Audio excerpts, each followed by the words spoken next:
கண்களை மூடி ஆண்டவரை நோக்கி பார்ப்போம். நம்மளோடு பேசுகிறவர் நிச்சயமாய் நம்மளோடு பேசுவார். எல்லாருடைய இருதயமும் அவரை நோக்கி பார்க்கட்டும். பரிசுத்தமிழ் நல்ல ஆண்டவரே, உமக்கு நன்றி செலுத்துறோம்ப்பா. இந்த 3ஆம் மாதத்துல, இந்த 3ஆம் ஞாயிற்றுக்கிழமையில ஆண்டவரே, உம்முடைய ஆலயத்துல தேவனை கொண்டு வந்த தயவுக்காக நன்றி செலுத்துகிறோம். இந்த நாளுக்காக உள்ளத்தின் ஆழத்தின் நம்மை மகிமைப்படுத்துகிற ஆண்டவரே, இந்த நேரத்தை உடைய கரங்களாக ஒப்பு கொடுக்கிறோம். தேவ ஆவியானவர் ஒவ்வொரு மீதும் ஆளுகை செய்யும்படியாக நாங்கள் செபிக்கிறோம்.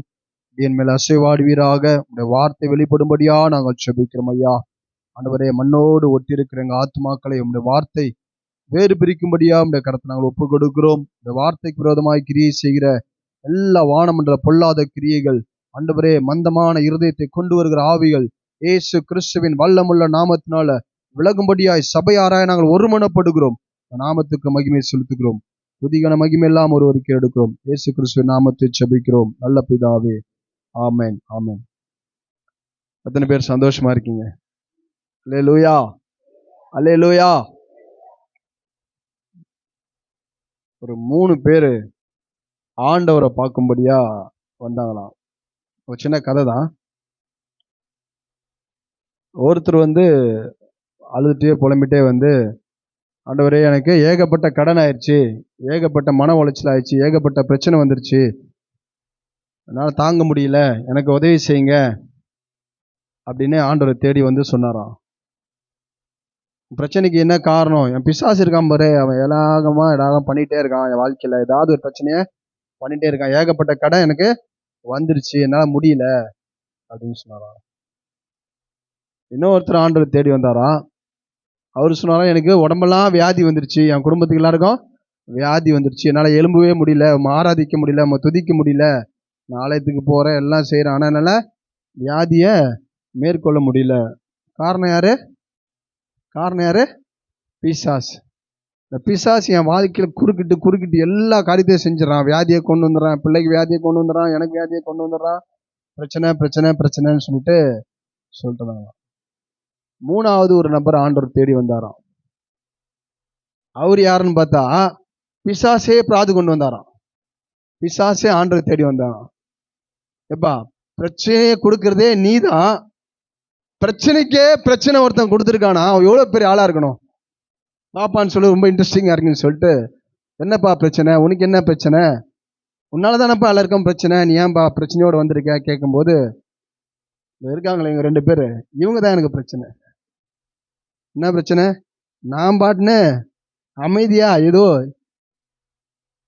சுத்தி திரிஞ்சா நம்மள என்ன பண்றாங்க, ரொம்ப மன உளைச்சுக்குள்ள ஆளாக்கிறாங்க.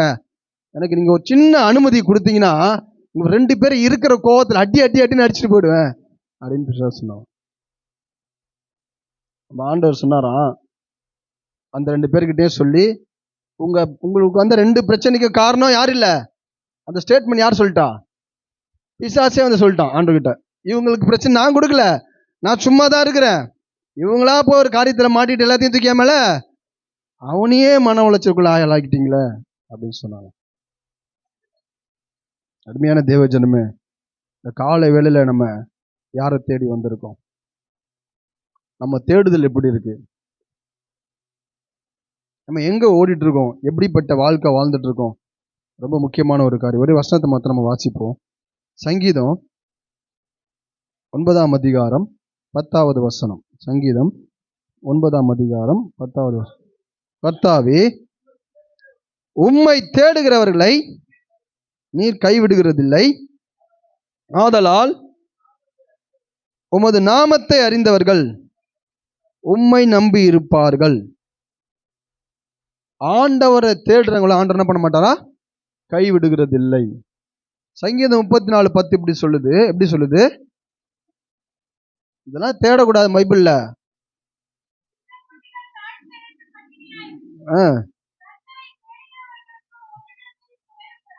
எல்லாமே நம்ம பைபிள்ல தான் இருக்குன்னு தேடிட்டே இருக்கிறோம். ஒண்ணு கூட மைண்டுக்குள்ளேயும் மனசுக்குள்ளேயும் இல்ல. இந்த வேதம் ஒரு நாள் பிடுங்கப்படும் நாட்கள் வந்துட்டு இருக்கு. ஒரு நாள் இந்த வேதம் கிடைக்காத நாட்கள் வந்துட்டு இருக்கு. அப்ப எந்த பைபிள் நம்ம தேட போறோம்னு தெரியல. சங்கீதம் 34:10 உடனே வசனம் பாஞ்சு வரணும். அப்படியே அந்த அளவுக்கு நம்ம விழிப்பா இருக்கணும். சிங்க குட்டிகள் தாழ்ச்சி அடைந்து பட்டினியாய் இருக்கும், கர்த்தரை தேடுகிறவர்களுக்கோ ஒரு நன்மையும் குறைவுபடாது. இங்க ஒரு தேடுதலை பத்தி சொல்லப்பட்டது. சிங்கக்குட்டி கூட பட்டினியா இருக்கும், ஆனா ஆண்டரை தேடுறவங்களுக்கு ஒரு நன்மையும் குறைவுபடாது. கர்த்தரை கண்டடையத்தக்க சமயத்துல தேடுங்கள். இப்படி வசனம் நம்ம நிறைய எடுத்தோம்னா ஆண்டவரை தேடுகிற காரியங்கள் நிறைய இருக்கு. இந்த சங்கீதம் 9:10 சொல்லுது, கர்த்தரை தேடுகிறவர் என்ன பண்ற, என்ன 9:10 வாசிங்க. கர்த்தாவே உம்மை தேடுகிறவர்களை நீர் கைவிடுகிறதில்லை, ஆதலால் உமது நாமத்தை அறிந்தவர்கள் உம்மை நம்பி இருப்பார்கள்.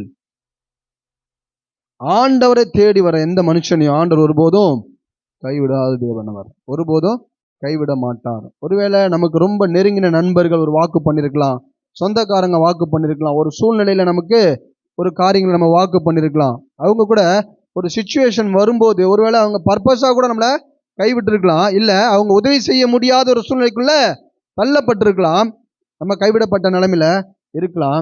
இன்னைக்கு ஆண்டவர் சொல்றாரு, கர்த்தாவே உம்மை தேடுகிறவர்களை நீர் கைவிடுகிறதில்லை. நிச்சயமாக ஆண்டவர் கைவிட மாட்டார். இதுல ஒரே காரியம் என்னன்னா, நம்ம என்ன நோக்கத்துக்காக ஆண்டவரை தேடி வந்திருக்கோம்? நம்முடைய சூழ்நிலை அறிந்துதான் ஆண்டவரை தேடி வந்திருக்குமா?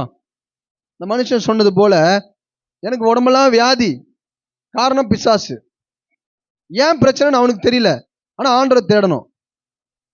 ஆண்டவரை தேடுறது நல்லதுதான். நம்ம கொஞ்சம் உணரணும், நம்ம சைடில் என்ன தப்பு இருக்கு நம்ம உணரணும். நம்முடைய தேடுதல் கரெக்டாக இருக்கும்போது ஆண்டவர் நிச்சயமாகவே நம்ம வாழ்க்கையில பெரிய காரியங்களை செய்வார். அவர் ஒருபோது நம்மளை கைவிட மாட்டார். ஒரு வேதத்தில் ஒரு 3 காரியங்கள் மாத்திரம் நம்ம பார்த்துட்டு சீக்கிரம் முடிச்சிடலாம். லூக்கா 19ஆம் அதிகாரம் 1-10 வரைக்கும். லூக்கா 19ஆம் அதிகாரம் 1. அவர் எரிகோவில் பிரவேசித்து நடந்து போகையில் ஆயக்காரருக்கு தலைவனும் ஒரு மனுஷன் இயேசு எப்படிப்பட்ட ஒரு வகை தேடினான். அவன் குள்ளனானபடியினால் ஜனக்கூட்டத்தில் அவரை காணக்கூடாமல் அவர் போகும் வழியிலே முன்னாக ஓடி அவரை பார்க்கும்படி ஒரு காட்டத்தி மரத்தில் ஏறினான். இயேசு அந்த இடத்தில் வந்தபோது அண்ணாந்து பார்த்து சகேயுவை கண்டு, சகேயுவே, நீ சீக்கிரமா இறங்கி வா, தங்க வேண்டும் என்றார். அவன் சீக்கிரமா இறங்கி அழைத்து கொண்டு போனான். அதை கண்ட யாவரும், இவர் பாவியான மனுஷனிடத்தில் தங்கும்படி முறுமுறுத்தார்கள். சகேயு நின்று கர்த்தரை நோக்கி, என் ஆசைகளில் பாதியை ஏழைகளுக்கு கொடுக்கிறேன்,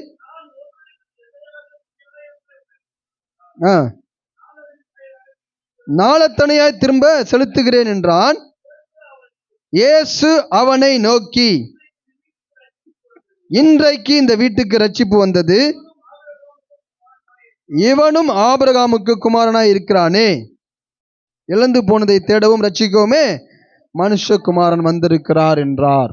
பாருங்க, இந்த சம்பவம் எல்லாருக்குமே தெரியும். இந்த சகேயுவை இந்த உலகம் எப்படி அடையாளப்படுத்துது? பாவியான மனுஷன். அப்ப கூட இருக்கிறவங்களா ஆண்டவரை தேடுறவங்களா?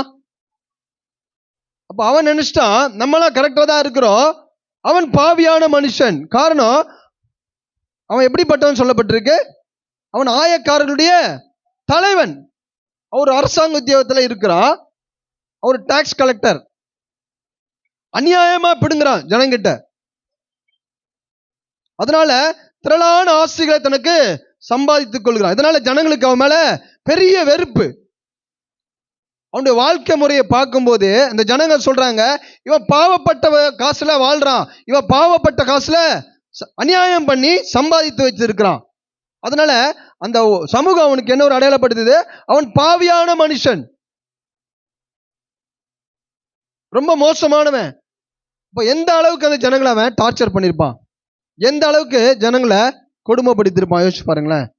ஆனா அப்படிப்பட்ட ஒரு மனுஷனுக்கும் ஆண்டவருக்கும் சம்பந்தமே இல்லை. ஆனா ஒரு செய்தி அவனுக்கு வருது. என்ன செய்தி வருது? இந்த சகேயு சகலமான திரளான ஆஸ்திகள் இருந்தாலும், நல்ல கவர்மெண்ட் ஜாப்ல இருந்தாலும், அவனுக்குள்ள ஒரு காரியம் ஏற்படுகிறது, அவனுக்குள்ள ஒரு வெறுமை ஏற்படுகிறது, அவனுக்குள்ள ஒரு சின்ன ஆசை வருது. என்ன ஆசைனா, ஏசு ஏசு என்று சொல்றாங்களே, அவர் எப்படிப்பட்டவராய் இருப்பார் அப்படின்னு ஒரு ஆசை அவனுக்குள்ள வருது. அந்த சங்கதி எல்லா இடங்களுக்கும் பரவனால அவனுக்குள்ள இயேசுவை பற்றி ஒரு அறிகிற தாகம் அவனுக்குள்ள வருது, ஒரு ஆசை, ஒரு வாஞ்ச அவனுக்குள்ள வருது. அந்த வாஞ்ச அவனுக்குள்ள அதிகமாகும் போது அவர் எப்படிப்பட்டவரோ என்று பார்க்கும்படி வகை தேடினான். எப்படியாவது அவரை பார்த்துடணும். இந்த உலகம் என்ன அங்கீகரிக்காது, இந்த சமுதாயம் என்ன அங்கீகரிக்காது.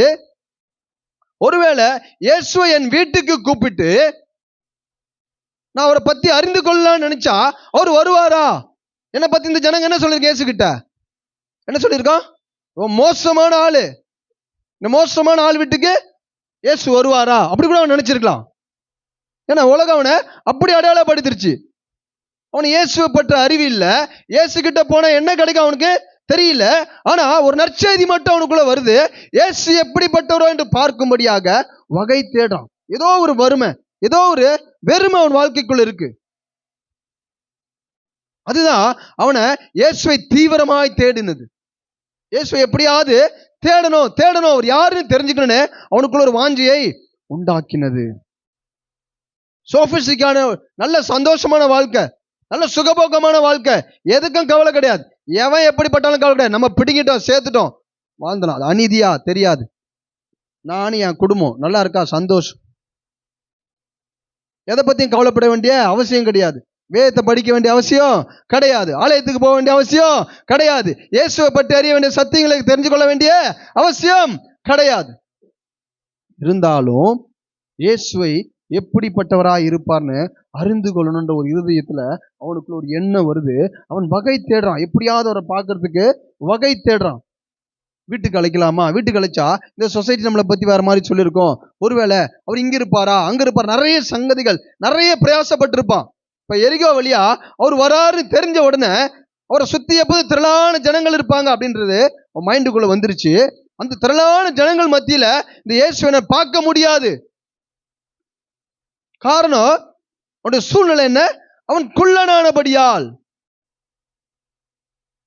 அவனுடைய பிறப்பு எப்படி இருக்கு? இயேசுவை காணக்கூடாதபடிக்கு இருக்கு.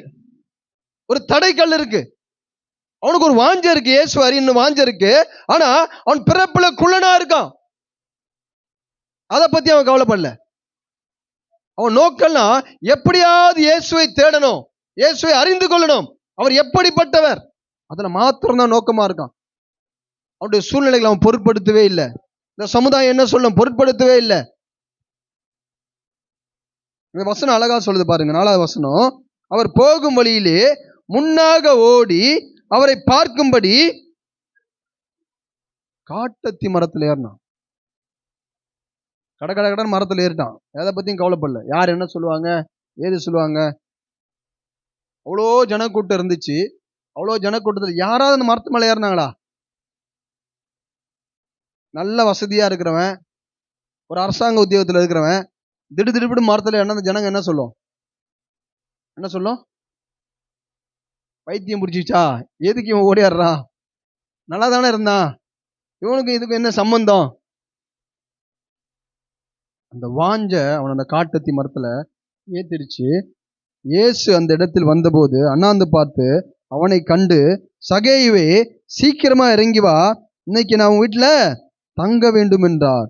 அவன் சீக்கிரமா இறங்கி சந்தோஷத்தோடு அவரை அழைத்து கொண்டு போனான். அருமையான தேவஜனமே, ஒருவேளை இந்த கடைசி காலத்துல இயேசுவை தேடக்கூடாதபடிக்கு உனக்கு சோதனை இருக்கா? சாட்சியாய் வாழக்கூடாதபடிக்கு நிறைய நெருக்கங்கள் வரலாம். இந்த வேதத்தை கை கொள்ளாதபடிக்கு நிறைய துன்பங்கள் வரலாம். அவர் எப்படிப்பட்டவரோ என்று பார்க்கும்படியாக ஒருவேளை அடைக்கப்படலாம். எந்த சூழ்நிலையை எடுத்து போட்டு நீ இயேசு கிட்ட வந்து பாரு, நீ இயேசு கிட்ட வந்து பாரு. நான் நிச்சயமா அவரை நான் சந்திச்சே ஆகணும். எந்த உலகம் என்னை தடுத்தாலும் சரி, இந்த உலகம் என்னை எப்படிப்பட்ட முத்திரைக்குள்ள தள்ளினாலும் சரி, என்னுடைய சூழ்நிலைகள், என் பிறப்பு, என்னுடைய காரியங்கள் எப்படிப்பட்டதா இருந்தாலும் அவரை நான் பார்த்தே தீருவேன், அவரை நான் தரிசித்தே தீருவேன் அப்படின்ற தேடுகையோடு நீ ஆலயத்துக்கு வருவேன்னு சொன்னா இயேசு உனக்கு வெளிப்படுவார். இயேசு உனக்கு நிச்சயமாய் வெளிப்படுவார். அவரை தேடுகிறவர்களை ஒருபோதும் கைவிடுகிறதில்லை என்று வேதம் சொல்லுது. ஆண்டவர் பார்க்கிறாரு, அவனுடைய வாஞ்சியை பார்க்கிறாரு, அவனுடைய நோக்கத்தை பார்க்கிறாரு, அவனுடைய பிரயாசத்தை பார்க்கிறாரு. அவனுடைய பிரயாசத்துக்கு பலன் தரும்படியாக சகேயுவே நீ இறங்கி வா, இன்னைக்கு நான் வீட்டில தான் தங்க போறேன். அழகா வீட்டுக்கு கூட்டு போனான். இயேசு உள்ள வந்த உடனே அவன் மனசுல என்ன காரியம் வருது பாருங்க. அதை கண்ட யாவரும் அவன் பாவியான மனுஷரிடத்தில் தங்கும்படி போனார் என்று முறுமுறுத்தார்கள். சகேயு நின்று கர்த்தரை நோக்கி, ஆண்டவரே, என் ஆசைகளில் பாதிய ஏழைகளுக்கு கொடுக்கிறேன். இயேசுவை தேட ஆரம்பிச்சிட்டீங்கன்னா, இயேசு உனக்கு வெளிப்பட்டுட்டார்னா உனக்குள்ள ஒரு உணர்வு வருங்க. என்ன உணர்வு வரும்? நம்ம எந்த நிலைமையில இருக்கோன்னு உணர்வு வரும். அவன் அநியாயமா அப்படிங்கிற ஆசையில என்ன பண்றான்? திருப்பி ஏழைகளுக்கே கொடுத்துறன்ட்டான். யாருக்கிட்டையாவது நான் அநியாயமா வாங்கினது உண்டானால் அதை 4 மடங்கு கொடுத்துறேன். ஒரு மனம் திரும்புவதற்குள்ள வந்துட்டான். ஒரு பெரிய மனம் திரும்புவதற்குள்ள வந்துட்டான். என்னைக்கு இயேசுவை நீ தேடி வரியோ, இயேசு அன்னைக்கு உன்னை கைவிட மாட்டாரு, உண்மைதான். ஆனா உனக்குள்ள ஒரு பெரிய மனம் திரும்புதல் உண்டாகும். அந்த பெரிய மனம் திரும்புதல் என்ன திரும்ப கொண்டு வரும்? அழகா சொல்றாரு பாருங்க, 9வது வசனம். இயேசு அவனை நோக்கி, இன்றைக்கு அல்லேலூயா அல்லேலூயா. உலகம் சொல்லிச்சு அவன் பாவியான மனுஷன், அவனுக்கும் பரலோகத்துக்கும் சம்பந்தம் இல்லைன்னு உலகம் எடை போட்டுச்சு. ஒருவேளை இவெல்லாம் சர்ச்சுக்கு போறான், இவெல்லாம் எங்கிருந்து சேர போறான், இவெல்லாம் வெள்ளையும் வெளியுமா போட்டு போறான், இவங்கிட்ட என்ன இருக்குது? ஆனா இயேசுவை தேடிப்பாரு, உன்னை கைவிட மாட்டார். நிச்சயமா அவர் உன்னை கைவிட மாட்டார். அவர் கைவிடுகிறது என்று வேதம் சொல்லுதா. ஆண்டவர் சொல்றாரு, இந்த வீட்டுக்கு ரட்சிப்பு வந்துச்சு. ரட்சிப்புனா என்னன்னு சகேயுக்கு தெரியாது. அவர் எப்படிப்பட்டவர் அவர் பார்க்கணும், அவ்வளவுதான். அது மட்டும்தான் வாஞ்ச. இயேசு உள்ள வந்தார், வாழ்க்கை மறுரூபமானது, தன்னுடைய பாவங்களை அறிக்கையிட்டான், மனம் திரும்பினான். ஆண்டவர் சொல்றார், இந்த வீட்டுக்கு ரட்சிப்புப்பா. யாருமே கொடுக்க முடியாத ஒரு காரியம். எவ்வளோ திரளான கூட்டங்க அவர் பின்னாடி சுத்தினாங்க. ஏதோ தேவைக்காக அவரை தேடினாங்க. வந்தவங்க எல்லாமே நோய்க்காக, வியாதிக்காக, ஒரு கஷ்டத்துக்காக இயேசுவை தேடி வந்திருக்கலாம். ஆனா இவனுடைய நோக்கம் மாத்திரம் எப்படி தெரியுமா இருந்துச்சு? இயேசுவை தேடணும், அவரை பத்தி அறிஞ்சுக்கணும், அவர் எப்படிப்பட்டவரோ. அந்த நோக்கத்தை ஆண்டவர் பார்த்தார், அவனை பெரிய மனம் திருப்புக்குள்ள கொண்டு வந்தார். வேதம் சொல்லுது. ஒருவேளை நம்ம நினைக்கலாம், இன்னைக்கு ஆலயத்துக்கு வர நம்ம எல்லாருமே பரலோகம் போயிடலாம், நம்ம ஞானஸ்தானம் எடுத்திருக்கோம், எங்க போயிடலாம்? பரலோகம் போயிடலாம். உலகத்தில் இருக்க மனுஷனோட நம்ம ஒப்பிட்டு சொல்லலாம், நான் பரலோகம் போயிடுவான், அவன் மாட்டிப்பான், ஏன்னா அவன் இயேசு அறியல. அருமையான தேவஜனமே, வேதம் சொல்லுது, முந்தினோர் பிந்தினோர் ஆயிடுவாங்க. நீ நினைச்சிட்டு இருக்கீங்க நம்மளா முன்னாடி போயிடுவேன்ட்டு, ஆனா இந்த ஓட்டத்துல அவன் முன்னாடி வந்துருவான். அப்படி ஒரு அபிஷேகத்தை ஆண்டவர் ஊத்த போறார், நிச்சயமாகவே ஊத்த போறார், நிச்சயமாகவே. ஏன்னா நம்ம உணர்வு இல்லாதவர்களா இருக்கும். இயேசுவை பற்றி அறிந்தோம், அவரை தேடுறதுல குறை வச்சிருக்கோம். அவரை சரியாதான் தேடுறோமா? நம்முடைய புலம்பல் எல்லாமே, நம்முடைய அழுகை எல்லாமே நம்முடைய இந்த உலகத்துல வாழ்றதுக்கான அழுகையாகவே காணப்படுது.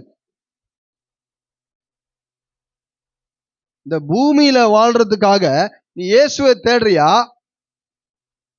நீ தேடுறதுனால இந்த பூமியில வாழ்றியா? நான் சொல்றது புரியுதா புரியலையா? புரியலையா? இயேசுவை தேடுறதுக்காக இந்த பூமியில தேடுறதுனால இந்த பூமியில வாழ்ந்துட்டு இருக்கியா, இல்ல இந்த பூமியில வாழ்றதுக்காக இயேசுவை தேடுறியா? ரொம்ப முக்கியமான ஒரு கேள்வி. நல்லா யோசிச்சு பாருங்க, இந்த கேள்வி நல்லா யோசிச்சு பாருங்க. நீ எதுக்காக பிடிக்கப்பட்ட? யாருக்கும் கொடுக்கப்படாத வெளிச்சம் உனக்கு கொடுக்கப்பட்டுச்சு. அடிமைத்தனத்திலிருந்து உன்னை ஏன் ஆண்டவர் வேறு பிரிச்சு கொண்டு வந்தார்? உன்னுடைய தேடுதல் இன்னைக்கு எப்படி இருக்கு? தேடுதல் எப்படி இருக்கு? எந்த நேரம் ஆண்டவர்கிட்ட முறையிடுறோமே, என்ன முறையிடுறோம், என்ன புலம்புறோம், இன்னொரு முடிவுக்கு வரலையே. உலக முத்திரை கொடுத்தப்பட்ட ஒரு மனுஷன் தான் சூழ்நிலையை பார்க்கல, எதையும் பார்க்கல, ஆண்டவரை தேடி போனா இயேசு அவனுக்கு வெளிப்பட்டார். அவனுக்குள்ள ஒரு பெரிய மனம் திரும்ப வந்துச்சு, இந்த குடும்பத்துக்கே ரட்சிப்பு வந்துருச்சு. அழகா பரலோகம் போயிட்டான், அழகா பரலோகம் போயிட்டான். நம்முடைய ஓட்டம் எப்படி இருக்கு பாருங்க. இன்னும் அவனை குறை சொல்லிக்கணும், இவனை குறை சொல்லி, நம்ம ஒருவேளை நம்முடைய விசுவாசம் எப்படி தெரியுமா? நான் ஆலயத்துக்கு வந்துட்டேன், நான் பரலோகம் போயிடுவேன், நான் ஆலயத்துக்கு வந்துட்டு ஆண்டவர் எனக்கு எல்லாத்தையும் செஞ்சிருவாரு, எல்லாம் ரைட்டு. நியாய தீர்ப்பு எங்கிருந்து தெரியுமா ஸ்டார்ட் ஆகும்? ஆண்டோட பிள்ளைன்னு சொல்ற உங்ககிட்ட இருந்தா ஃபர்ஸ்ட் ஸ்டார்ட் ஆகும். தேவனுடைய வீட்டில் இருந்தா ஃபர்ஸ்ட் ஸ்டார்ட் ஆகும். புறஜாதிக்கிட்ட ஆண்டு போக மாட்டார். ஃபர்ஸ்ட் உன்னெல்லாம் நியாயம் விசாரிச்சாங்க, நியாயம் விசாரிப்பார். ராஜ்யத்தின் புத்திரர்கள் எங்க தள்ளப்படுவாங்களோ? புறம்பே தள்ளப்படுவார்கள். நம்ம நினைச்சிட்டு இருக்கோம் நான் தேவனுடைய ராஜ்யத்துக்கு போயிடுவேன், இயேசு ராஜாவுடைய பிள்ளை, அவர் வரும்போது என்ன கூட்டிட்டு போயிடுவாரு. வசனம் சொல்லுது இதே நிலைமையில நம்ம சபைகளும் கிறிஸ்துவ வாழ்க்கையும் ஓடுமே என்று சொன்னால் ராஜ்யத்தின் புத்திரர்கள் ஆண்டரை தூக்கி வெளியே போட்டுருவார். கல்யாண வீட்டுக்கு எல்லாரையும் அழைக்கிறாரு. அழைக்கப்பட்டவங்களும் வந்தாங்களா?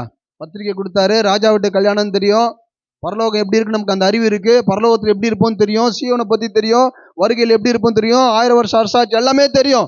இது கல்யாணம். ஒரு பெரிய கல்யாண வீட்டுக்கு ஆண்டவர் ஒரு சபையை வைத்து மேடை போட்டு அழைக்கிறார். வந்துரு, மனம் திரும்பிடு, பாவம் செய்யாத, வந்துருன்னு அழைக்கிறாரு. நம்ம அசட்டை பண்றோம், எனக்கு அந்த வேலைக்குது இந்த வேலைக்குது. பேர் கிறிஸ்தவர்களாக வாழ்ந்தாச்சு. ஆண்டவர் பார்த்தார் இது செல்லுபடியாகாது, இது ராஜ்யத்தின் புத்திரர்கள், இந்த புறம்பே தள்ளு. இந்த வெளியில உட்காந்துருப்பான் பாரு, பிச்சைக்காரன், ஆண்டரை அறியாதவன், தரித்திரன், பாவம் செஞ்சவன், அநியாயம் செஞ்சவன், அவனுக்கு ஒரு சான்ஸ் கொடு. அவன் ஆட்டோமேட்டிக்கா உள்ள விடுறான். சர்வ சிருஷ்டி அந்த அன்புக்காக ஏங்கி தவிக்குதுங்க. ஆண்டவர் தான் அடைச்சி வச்சிருக்கார். உனக்கு வெளிச்சத்தை கொடுத்தவர் அவனுக்கு வெளிச்சத்தை கொடுக்க எவ்வளவு நேரம் அவன் யோசிச்சு பாருங்க. வசனம் அழகா, உனக்கு குறிச்சத வேற ஒருத்தர் எடுத்துக்கொள்ளாதபடி எச்சரிக்கையாருன்னு வேதம் சொல்லுது. உன் பந்தய பொருளை இன்னொருத்தர் எடுத்துக்கொள்ள விட்டுறாதீங்க. அதுக்குதான் இந்த ஓட்டம். சகேயு தேவனை தேடனா, ஆண்டவர் அவனுக்கு வெளிப்பட்டார், ஆண்டவனை கைவிடவே இல்லை. இன்னொரு காரியம், நெகேமியா 1ஆம் அதிகாரம் 3வது வசனம் 4வது வசனம்.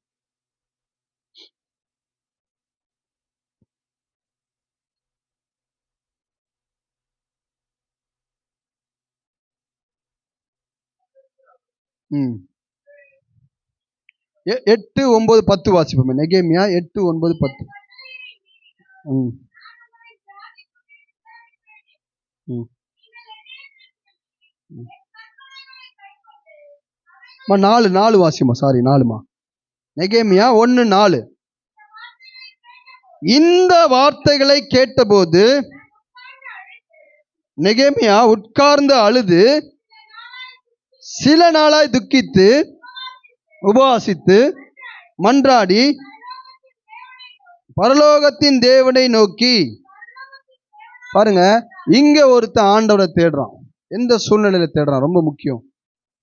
இங்க ஒருத்தன் ஆண்டவரை தேடுறான், அழுகுறான், உட்காந்து அழுகுறான், சில நாட்கள் துக்கிக்கிறான். மனசுல ஒரு வேதனை வந்துருச்சு, மனசுல ஒரு சோறு வந்துருச்சு. மனசுல சோறு வந்துருச்சுன்னா அது முகத்துல வெளிப்படும். அகத்தின் அழகு முகத்துல தெரியும். அவனுக்குள்ள ஒரு துக்கம் வந்துருச்சு. அந்த துக்கத்தை ராஜாவே கண்டுபிடிச்சிட்டான். இந்த அதிகாரத்தை வாசிக்கணும், அழகா கண்டுபிடிச்சிடலாம். ராஜாவுக்கு தெரியுது அவனுக்குள்ள ஒரு துக்கம் வந்துருச்சு. அவன் முகம் முன்ன மாதிரி இல்லையே. இங்க ஒருத்தன் ஆண்டவரை தேடுறான், அழுகுறான், சில நாட்கள் துக்கிக்கிறான், உபவாசம் பண்றான். எதுக்காக? அங்க ஒருத்தன் தேடனா, எதுக்காக தேடனா? ஆண்டவரை அறியாதவன், இயேசு எப்படிப்பட்டவரோ என்று பார்க்கும்படியாக வகை தேடனா. சூழ்நிலையெல்லாம் ஜெயிச்சான். பிறப்புல இருக்க ஊனத்தெல்லாம் தூக்கி போட்டான். மக்களை பத்தி கவலைப்படல, எதை பத்தியும் கவலைப்படல. ஒரே ஒரு லக்கு, இயேசுவை பார்த்தாவணும். எப்படிப்பட்டவரோ அவர், எப்படிப்பட்டவர் வெளிப்பட்டார், அவர் ரட்சிக்கிற தேவன் வெளிப்பட்டார், அவனுக்கு ரட்சிப்பை கொடுத்தார், அவனை கைவிடல. இங்க ஒருத்தன் தேவனை தேடுறான், அதுக்காகவே அழுகுறான், ஒரு காரியத்துக்காக அழுகுறான், உபவாசிக்கிறான், சில நாட்கள் துக்கிக்கிறான். அந்த துக்கம் முகத்துல வர வரைக்கும் அவ்வளவு பெரிய வேதனை. எதுக்காக அழுதுருப்பான்? எதுக்காக அழுதான்? வாசிப்பு 3 வாசிப்புமே. அதற்கு 2ல இருந்து வாசிக்கலாமா?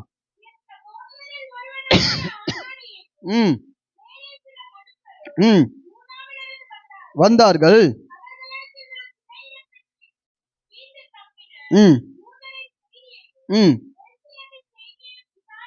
இவன் ராஜாவுக்கு பானபத்திரக்காரனா இருக்கான். அப்படின்னா ராஜாவுக்கு இந்த திராட்சரசத்தை ஊத்தி கொடுக்கிற வேலை, ஒரு முக்கியமான பொறுப்புல.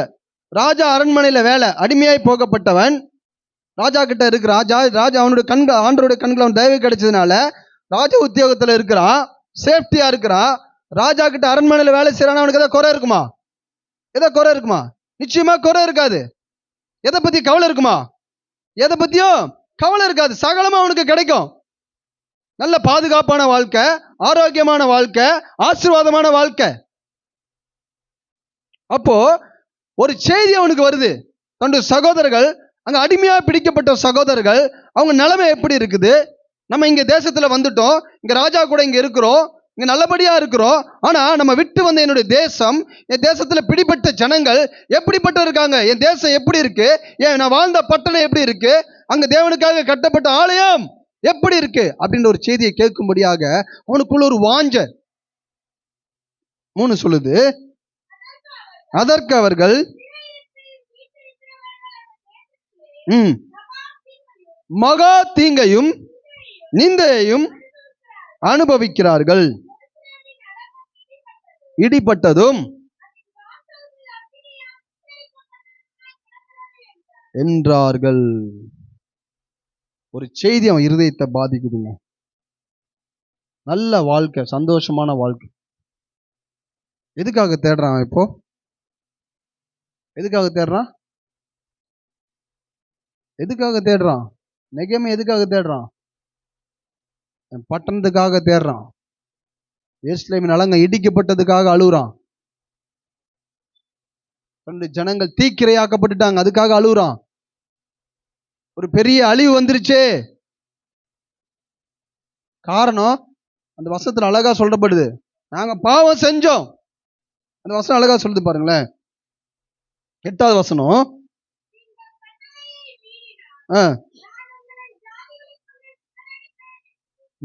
ஆண்டவர் சொல்லியிருக்காரு, பிரமாணம் சொல்லியிருக்காரு, நான் உனக்கு ஒரு கட்டளை கொடுத்திருக்கேன், அந்த கட்டளை நீ மீறினா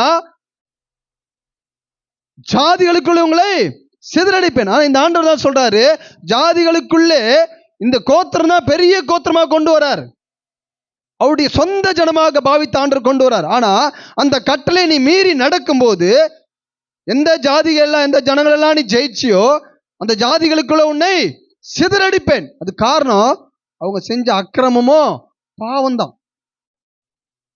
அந்த காரியம் நெகேமியோட இருதயத்தை பாதித்தது.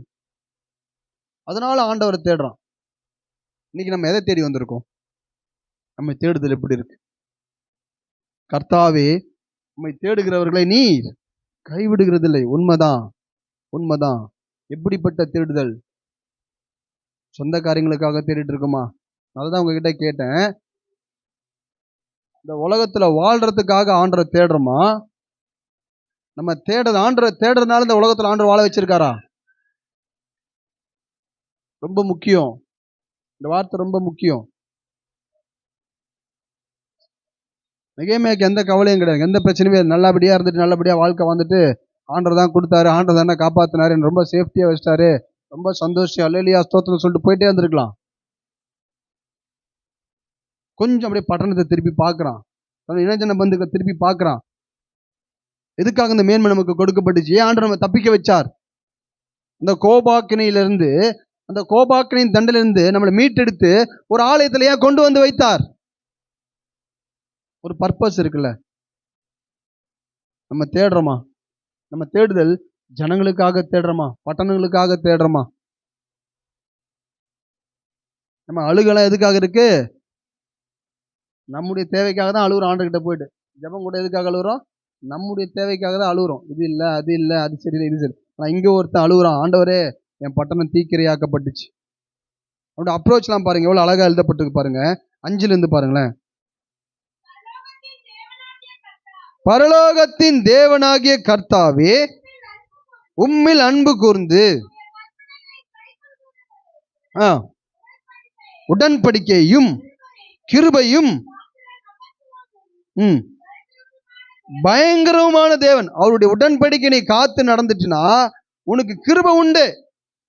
உனக்கு ஒரு உடன்படிக்கை பண்ணுவார், உனக்கு ஒரு வாக்குத்தத்தம் பண்ணுவார். மகத்துவமும் பயங்கரமுமான தேவனே, உமது அடியாராகிய. ஆமென். யாருக்காக இப்ப ஜெபம் பண்றான்? யாருக்காக ஆண்டவரை தேடுறான்? யாருக்காக அழுகுறான்? யாருக்காக உபாசிக்கிறான்? யாருக்காக துக்கிக்கிறான்? இஸ்ரவேலருக்காக, புத்திரருக்காக இன்று மன்றாடி ஆ, ம். கேட்கிறதற்கு உம்முடைய செவி கவனித்தும் திறந்திருந்தும் திறந்தும் இருப்பதாக நானும் நானும் என் தகப்பன் வீட்டாரும் பாவம் செய்தோம். ஆ,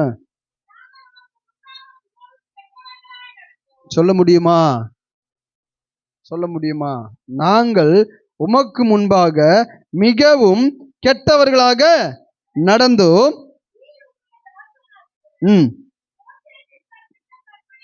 கற்பனைகளையும் கட்டளைகளையும் நியாயங்களையும் கைக்கொள்ளாதே போனோம்.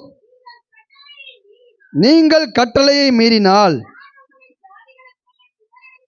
சிதறடிப்பேன் என்றும் திரும்பி என் கற்பனைகளை கைக்கொண்டு செய்வீர்களானால்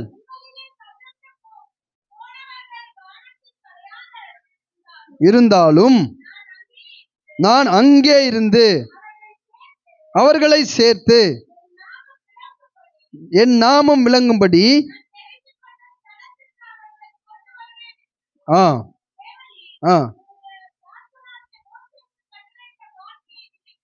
ஆமென், ஆமென். எவ்வளவு அழகான ஜெபம் பாருங்க. இஸ்ரவேலருக்காக ஒரு காரியம் இருதயத்தை தொலைக்கு. அவர் விண்ணப்பம் பண்றான். அவன் எமோஷனல் ஆகல. அந்த விஷயத்தை கேட்ட உடனே அவனுக்குள்ள ஒரு பாரம் இருக்கு. அவனுடைய அழுகை உண்மையான அழுகையா இருக்கு. அவனுக்குள்ள ஒரு நெருக்கம் இருக்கு. தன்னுடைய அழைப்பு என்னன்னு தெரியுது. தனக்கு கொடுக்கப்பட்ட தரிசனம் என்னன்னு தெரியுது. அதுக்கு ஆயத்தமாகறான். உடனே அவன் போல ஃபர்ஸ்ட் தன்னை ஆண்டவர்கிட்ட சரி செஞ்சுக்கிறான். இதாங்க தேடுதல். நானும் என் வீட்டாரும் பாவம் செஞ்சோம். நானும் என் தகப்பன் வீட்டாரும் பாவம் செஞ்சோம். உங்களுடைய கட்டளைகளை மீறி நடந்தோம். மிகவும் கெட்டவர்களாக நடந்தோம். ஆண்டவர்கிட்ட சொல்றான், உமக்கு மீறி நடந்த ஆயங்களை சிதறடிப்பேன்னு சொன்னீங்க. ஆனா நாங்க மனம் திரும்பும் போது இந்த வானத்தின் கீழே எந்த கடையாந்திரத்தை நீங்க இருந்தாலும் உங்களை மீண்டுமா நானு கூட்டி சேர்ப்பேன் அப்படின்னு வாக்குத்தத்தம் பண்ணிருக்கீங்களே. நாங்க மனம் திரும்புறோம். இப்பொழுதும் உங்களுடைய நன்மைக்கு ஏதுவான, தொடர்ந்து வாசினா சொல்லுவாரு, ஒரு நன்மைக்கு ஏதுவான கரை என் மேல இருக்கணும், என் இருதயத்தில் இருக்க நினைவெல்லாம் நிறைவேறணும் அப்படின்னு சொன்னா நான் அந்த அலங்கத்தை கட்டி முடிக்க எனக்கு உங்களுடைய கிருபையும் வல்லமையும் மனுஷனுடைய கண்களை தயவும் உண்டு பண்ணுங்க அப்படின்னு சொல்லி ஜெபம் பண்ணுவான். ராஜா கிட்ட போறான். ராஜா சொல்றாரு, எப்பா உன் முகம் வாடி இருக்கே, எப்பவும் போல இல்லையே, எப்பவுமே பளபளன்னு இருக்குமே, சந்தோஷமா இருப்பியே, என்னாச்சு? இது மனசுல இருக்க துக்கமே தவிர வேற துக்கம் கிடையாது. அப்ப விஷயத்த சொல்றான். ராஜா சொல்றாரு, நீ வரதுக்கு எவ்வளவு நாள் ஆகும்? சொல்ல முடியாது. நல்லா யோசிச்சு பாருங்களேன். ராஜாவுக்கு அவனை விட்ட ஒரு ஆள் கிடையாதா? ஒரு ராஜாவுக்கு திராட்சை ரசம் வாத்து கொடுக்குற ஒரு மனுஷன் ஒரு விண்ணப்பத்தை கேட்கிறான். போடான்னு துரத்தி விட்டு ஒரு ஆளை வச்சிடலாம்ல. எப்பேற்பட்ட வாழ்க்கை வாழ்ந்திருக்கான் பாருங்க. எப்பேற்பட்ட தேடுதல் ஆண்டுக்குள்ள இருந்திருக்கான் பாருங்க. ஆண்டவரை அவன் சரியாய் தேடி இருக்கான். அதனால்தான் அந்த பூமியில அவனால வாழ முடிஞ்சுச்சு. நல்ல சாட்சியோடு வாழ முடிஞ்சிச்சு. அந்த ராஜாவுக்கு அவனை விட்டு அவர் ஆள் இல்லைன்ற மாதிரி இருக்கு. அப்படி ஒரு சூழ்நிலைக்குள்ள ஆண்டவர் கொண்டு வந்துட்டார். அவனை தூக்கி போட்டு வேற ஆளை வச்சிருக்கலாமே. வெறும் ரசம் ஊத்தி கொடுக்குற வேலை தானே. நீ போயிட்டு எப்போ வருவ? நீ வேணும், எனக்கு ராஜாவுக்கு வேணும். அப்படிப்பட்ட ஒரு சூழ்நிலை, அப்படிப்பட்ட ஒரு வாழ்க்கைய வாழ்ந்திருக்கான். சரி போ, அவருடைய கண்களை தயவு கிடைச்சிச்சு. நிறைய பிரச்சனையை ஃபேஸ் பண்றான். சன்பல்லா, தொபியா எல்லாம் கேலி பண்றாங்க. அலங்கத்தை கட்டி முடிச்சான். அலங்கத்தை கட்டி முடித்தான். அருமையான தேவஜனமே, இன்னைக்கு ஆண்டவர் ஒன்று தேடிக்கொண்டு இருக்கிறார். இடிந்து கிடக்கிற உன் அலங்க, உன் இருதயமாக அலங்க கட்டப்படணுமே, சபை கட்டப்படணுமே, பட்டணம் கட்டப்படணுமே. அநேக பரிசுத்தவான்கள் எடுத்துக்கொள்ளப்படுறாங்க. யாருக்கும் அறிவு இல்லைன்னு வேதம் சொல்லுது. நீதிமான் எடுத்துக்கொள்ளப்படுறான். அதை பத்தின அறிவு ஒருத்தனுக்கும் கிடையாது. நீதிமான் எடுத்துக்கொள்ளப்பட்டது பூமிக்கு கேடு ஆசீர்வாதமா? அவருக்கு ஆசீர்வாதம். அவர் எங்க போயிடுவாரு? பரலோகம் போயிடுவாரு. பூமிக்கு கேடு. காரணம், திறப்புல நிக்க ஆளு கிடையாது. கிடையாது. நம்ம எதை தேடி வந்திருக்கோம்? யாரை தேடி வந்திருக்கிறோம்? அந்த அறிவு நமக்கு வேணும். நம்முடைய வாழ்க்கையில ஆண்டுடைய பார்ட் என்ன? நம்ம எதுக்காக அழுதுட்டு இருக்கோம்? உலக கவலைக்காக, உலக வாழ்க்கைக்காக, இந்த காரியங்களுக்காக தான் நம்ம அழுதுட்டு இருக்கோம். நான் ஒரு மனுஷன் ஆண்டருடைய காரியங்களுக்காக அழுகுறான், தன்னுடைய ஜனங்களுக்காக அழுகுறான், தன்னுடைய பட்டணங்களுக்காக அழறான். அவனுக்கு தேடுதல் கரெக்டா இருந்துச்சு. ஆண்டவருடைய நன்மைக்கு எதுவான காரம் அவன் மேல இருந்துச்சு. அவன் அலங்கலத்தை கட்டி முடித்தான். அவரை தேடுகிறவர்களை அவர் கைவிடுகிறது இல்லை. கடைசியா ஒரே ஒரு காரியத்தை மாத்திரம் சொல்லி முடிச்சிடறேன். அப்போஸ்தலர் 8ஆம் அதிகாரம் 8வது வசனம்.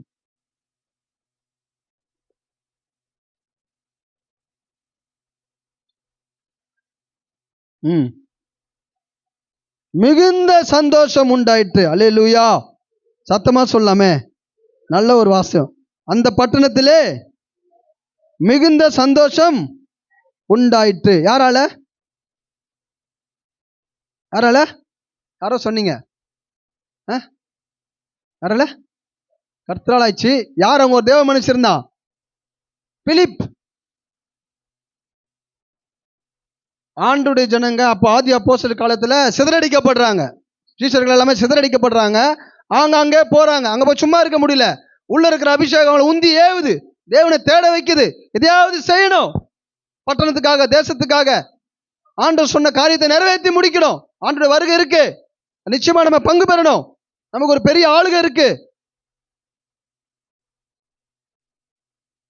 பிலிப்பு ஒரே ஒரு மனுஷன் பட்டணத்துக்கே சந்தோஷத்தை கொண்டு வந்தான். ஒரே ஒரு மனுஷனால குடும்ப சமாதானத்தை கூட கொண்டு வர முடியல. அதுதான் நம்ம மேல இருக்க அபிஷேகம். அதுதான் நம்ம மேல இருக்க. நம்ம போறதுனால குடும்பத்துல பிரச்சனை வருதா? நம்ம போறதுனால குடும்பத்துல சமாதானம் வருதா? பயங்கரமான வார்த்தைங்க. ஒரே ஒரு அந்த பட்டணத்துல மிகுந்த சந்தோஷம். காரணம், வசனம் எங்கும் பரவுது. சப்பானி நடக்கிறான், அற்புதம் நடக்குது, அடையாளம் நடக்குது, இயேசு ஒருத்தருடைய நாமம் பிரசங்கிக்கப்படுது, சுவிசேஷம் எல்லா இடத்துலயும் பிரசங்கிக்கப்படுது. சுவிசேஷம் போக போக, வார்த்தை போக போக, ஊழியங்கள் நடக்க நடக்க பட்டணம் முழுவதும் சந்தோஷம். அதாங்க சீக்ரெட். ஏன் பட்டணத்துல இருள் இருக்குன்னா, வசனம் இன்னும் ரீச் ஆகல, இன்னும் நம்ம தீவிரப்படல, இன்னும் வீடுகளுக்குள்ள போல, தெருக்களுக்குள்ள போறோம். ஆண்டவர் எதிர்பார்க்கிற விண்ணமா செய்யறோமா தெரியல. வசனம் உள்ள போயிருச்சா?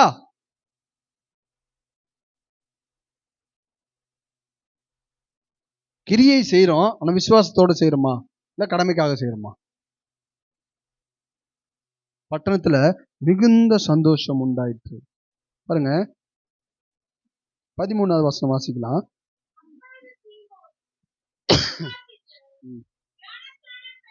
ம் 9ல இருந்து வாசிக்கலாமா? சீமோன் என்னும் பேர் கொண்ட ஒரு மனுஷன்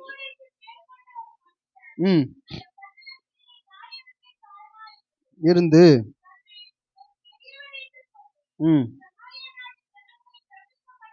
பிரமிக்க பண்ணி கொண்டிருந்தான்.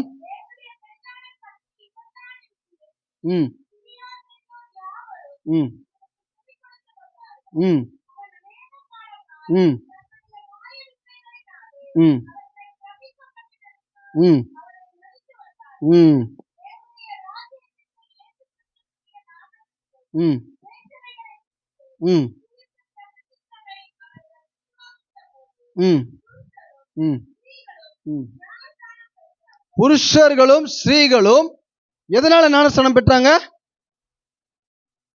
முன்னாடி வசனம் சொல்லுது, என்ன சொல்லுது? தேவனுடைய ராஜ்யத்துக்கும் இயேசு கிறிஸ்துவினுடைய நாமத்துக்கும் ஏற்றவைகளை குறித்து பிலிப்பு பிரசங்கித்ததை அவர்கள் விசுவாசித்த போது, தேவனுடைய ராஜ்யத்தை குறித்து பிரசங்கிக்கப்படுது, இயேசு கிறிஸ்துவை பத்தி பிரசங்கிக்கப்படுது. அந்த ஜனங்க என்ன பண்றாங்க?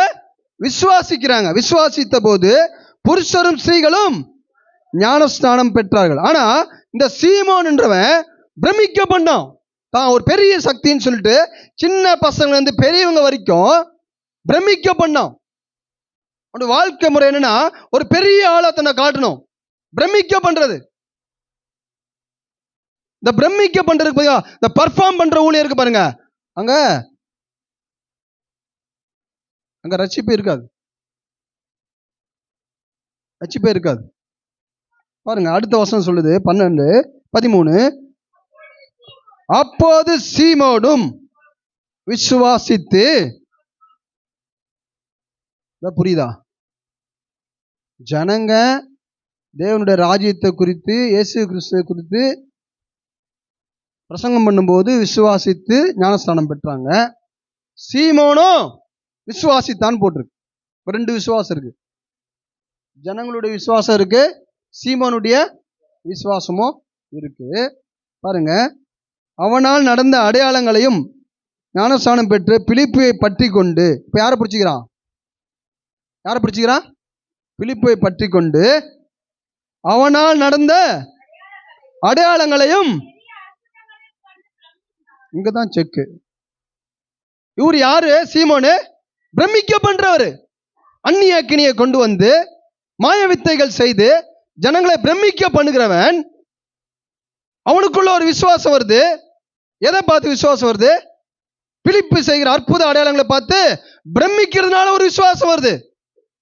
அந்த விசுவாசம் உன்னை அழிவுக்கு நேரம் நடத்திட்டு போயிடும். ஆனா தேவனுடைய ராஜ்யத்தை குறித்தும் இயேசு கிறிஸ்துவின் வருகை குறித்தும் உனக்கு பிரசங்கிக்கப்படுகிற அந்த சுவிசேஷத்தை நீ விசுவாசிக்கும் போதுதான் அது உனக்கு ரட்சிப்பை கொண்டு வரும். அல்லேலூயா, அல்லேலூயா, அல்லேலூயா. பாருங்க, அழகா சொல்லப்பட்டிருக்கு. கேள்விப்பட்டு அவனால் நடந்த அடையாளங்களையும் பெரிய அற்புதங்களையும் அவன் கண்டு பிரமித்தான். சமாரியர் தேவ வசனத்தை ஏற்றுக்கொண்டதை எருசலேமில் உள்ள அப்போஸ்தலர் கேள்விப்பட்டு பேதுருவையும் யோவானையும் அவர்களிடத்தில் அனுப்பினார்கள். பெறாமல்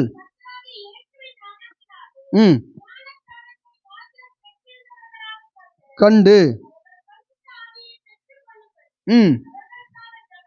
ஜெபம் பண்ணி கைகளை வைத்தார்கள், பரிசுத்த ஆவியை பெற்றார்கள். வைத்ததினால் சீமோன் கண்டபோது பணத்தை கொண்டு வந்து வைக்கிறேனோ பெறத்தக்கதாக எனக்கும் கொடுக்க வேண்டும் என்றான். பேதுரு அவனை நோக்கி, கொள்ளலாம் என்று நீ நினைத்தபடியால் உன் பணம் உன்னோடு கூட நாசமாய். ஆரம்பம் விசுவாசித்து ரட்சிக்கப்பட்டான். ஜனங்க எல்லாம் விசுவாசிக்கிறாங்க, இவனை விசுவாசியா மாறிட்டான். ஆனா இவனுடைய விசுவாசம் ஒரு பிரமிப்பான ஒரு அடையாளமாகவே இருந்துச்சு. அவனுடைய தேடுதல், தேவனை தேடின தேடுதல் ஒரு பிரமிப்பை காண்பிக்க வேண்டும். ஒரு பெரிய அடையாளத்தை காண்பித்தான். ஒரு பெரிய ஆளை காண்பிக்க வேண்டும். நான் ஒரு கிறிஸ்தவன், நான் இந்த ஆலயத்துக்கு போறவன், நான் பரிசுத்தமானவன், நான் நீதிமான், எனக்கு இந்த வரம் இருக்கு, அந்த வரம் இருக்கு. அவனுடைய தேடுதல், அவனுடைய விசுவாசம். கையை வச்சா பரிசுத்தவன் பொழிந்தரணும். அது எப்படி வாங்கலாம்? காசை கொடுத்து வாங்கலாம். இதுதான் அவனுடைய விசுவாசம். அவனுடைய தேடுதல் இதுதான். இயேசுவை தேடி வந்தா இது நடந்துரும். இயேசு மிராக்கிள். இயேசு ஏடிஎம் மிஷன் மாதிரி. இயேசு கிட்ட தேடி வந்தா சுகம் கொடுத்துருவார். ஆனா மனம் மாற மாட்டோம், மனம் திரும்ப மாட்டோம். காணிக்க கொடுத்துட்டா இயேசு நமக்கு அற்புதம் செஞ்சிருவார். இந்த பிரமித்தான். இந்த பிரமிப்பினால ஆண்டவரை தேடுறது. இந்த பிரமிப்பை நினைச்சு ஆண்டவரை தேடு. இது கிடைக்குமா? விசுவாசம். பேதுருகிட்ட போய் சொல்றான், நான் யார் மேல கையை வைக்கிறோம்? நீங்க கையை வைக்கிறதுனால பரிசுத்தாவில் பொழிந்தருளப்படுது போல காசை கொடுத்து அது தேவனுடைய வரத்தை வாங்கலாம்னு நினைச்சான். அவன் தேவனுடைய ராஜ்யத்தை குறித்தும் இயேசு கிறிஸ்துவின் வருகையை குறித்தும் ஒரு பிரசங்கிக்கப்படுகிறத அவன் விசுவாசித்து அவன் ஞானஸ்தானம் பெற்று அவன் இயேசுவை தேடுனா இருந்தா அவன் பரலோக ராஜ்யத்துக்கு வந்திருப்பான். அவனுடைய விசுவாசம், அவனுடைய தேடுதல் அவனுடைய ஜென்ம சுவாபத்துக்கு ஏதுவாகவே இருந்துச்சு. அவன் எதுல பிடிக்கப்பட்டிருந்தானோ அதை இன்னும் விடல, விசுவாசியா மாறிட்டான். ஆண்டவருடைய பிள்ளைன்னு சொல்றான், இன்னும் மாறல. இந்த பிரமிப்பையே தேடுது இருதயம். பார்த்தான் பேதுரு, உன்னோடு கூட பணத்தோடு கூட நீ நாசமா போ. அருமையான தேவஜனமே, உன் தேடுதல் இன்னைக்கு எப்படி இருக்கு? கொஞ்சம் அப்படியே எழுந்து நிப்போமா?